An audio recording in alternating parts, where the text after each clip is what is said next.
তোরে আমি এখন মাইরালামু। না স্যার আঙ্গ মাইরেন না স্যার।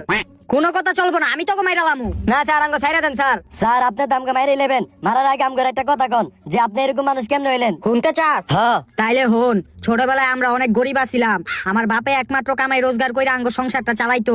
তারপর একদিন কিছু সন্ত্রাসী হইয়া আমার বাপেরে মাইরালায়। এর প্রতিশোধ হিসাবে আমি ওই সন্ত্রাসী গো মাইরালাই। এরপরে তে আমার আর কিছু ভালো লাগে না, আমি মানসিক ভারসাম্য হারাই ফেলি। তারপর আমার খালি মানুষ মারতে মন চাইতো, কিন্তু আমি মানুষ না মাইরা মুরগি কিনাই না মুরগিগুলো মারতাম, কিন্তু আমার তাতে মন ভরে নাই। এরপর আমি মানুষ কিডন্যাপ করা শুরু করি এবং মানুষ মারা শুরু করি। এখন তগো আমি মাইরালামু।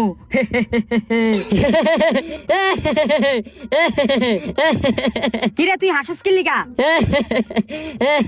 আবার হাসতাছে। স্যার মির্গি বেরাম বাদ দেন। ও মির্কি বেরাম, তাইলে চামড়া জুতা হুঙ্গাইতে হইব। আরে চাপা তোর জুতা, আমার মির্কি বেরাম হয় নাই। তাইলে তুই হাসুস কি লিগা? তুই কি ভাবছ তুই আমার মাইরা লাবি? আমি সবকিছু পরিকল্পনা করে আমি তোর পিছনে